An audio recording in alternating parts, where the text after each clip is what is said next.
Bienvenue dans le Financier, votre rendez-vous économique quotidien. Voici les titres. L'agence Côte d'Ivoire PME et la Bourse régionale des valeurs mobilières ont signé en début de semaine un protocole d'accord. L'objectif, repenser la nature de l'accompagnement qui doit être apporté aux PME. Assainissement budgétaire au Togo. L'État s'est engagé à ramener son déficit budgétaire à 1,5%. Pour y parvenir, le gouvernement compte renforcer la collecte des recettes. Et en fin d'édition, nous ferons le point sur le marché boursier des continents.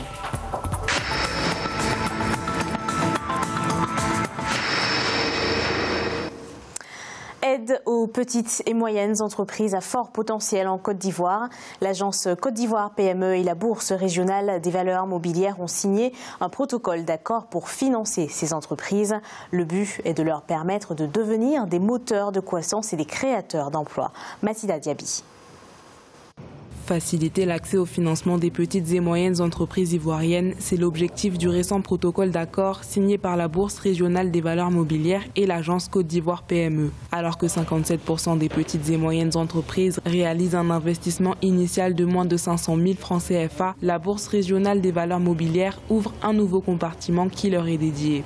Au-delà de la banque traditionnelle et la microfinance, le troisième compartiment de la BRVM offre une approche holistique du financement de l'entrepreneuriat et des PME de l'espace UEMOA en combinant financement à long terme, formation et accompagnement. La mise en œuvre du nouveau compartiment de la Bourse régionale des valeurs mobilières est accompagnée par un programme de formation. Dénommé Elite Bourse régionale des valeurs mobilières Lounge, il sera dispensé aux petites et moyennes entreprises bénéficiaires du nouveau compartiment.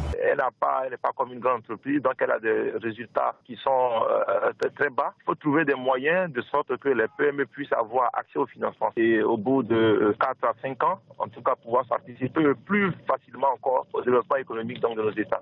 Selon le gouvernement ivoirien, les petites et moyennes entreprises représentent 98% des entreprises recensées et contribuent à hauteur de 20% au produit intérieur brut national. La mesure prise par la Bourse régionale des valeurs mobilières et l'agence Côte d'Ivoire PME devrait ainsi participer à l'éclosion des petites et moyennes entreprises et faire d'elles de véritables moteurs. En Afrique du Sud, la masse monétaire globale a connu à la fin de l'année 2018 sa croissance la plus faible depuis 2012. Cette masse intègre l'ensemble des billets en circulation, des dépôts et aussi des actifs financiers. Selon les données de la Banque centrale sud-africaine, cette faible progression de la masse monétaire en 2018 est principalement due à la faible demande de crédit au sein de l'économie. Un point positif est tout de même à noter, la demande de crédit par les ménages est restée vigoureuse avec une importante progression de plus de 5,7% depuis 2014.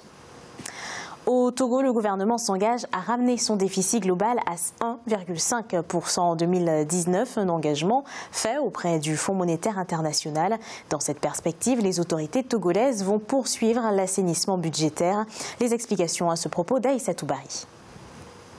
Dans le cadre de son programme d'assainissement des finances publiques, l'État togolais s'est engagé à ramener son déficit budgétaire, dont compris, à 1,5%, soit un niveau largement inférieur au plafond de 3% du produit intérieur brut fixé à l'échelle de l'UEMOA. Pour réussir ce pari, l'exécutif mettra l'accent sur le renforcement de la collecte des recettes. Notre ajustement budgétaire mettra l'accent sur le renforcement de la collecte des recettes grâce à des mesures permanentes portant sur la politique et l'administration fiscale et sur la rationalisation des dépenses non prioritaires à l'issue d'une revue des dépenses. Les autorités sont confiantes au vu des résultats.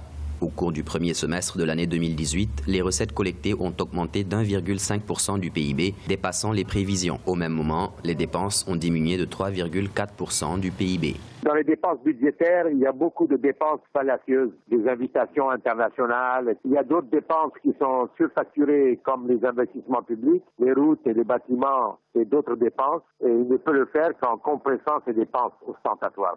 L'État, lui, il a prévu dans le budget d'augmenter les recettes fiscales en augmentant la pression fiscale, surtout sur les toutes petites entreprises. Ça va faire fuir les gens devant les impôts et il y aura une baisse des recettes fiscales. Ce programme d'assainissement devrait permettre d'abaisser le ratio dette publique et PIB du Togo à 70% en 2019 contre 77,7% en 2016. De ce fait, tous les critères de convergence de premier rang de l'UEMOA devraient être respectés en 2019.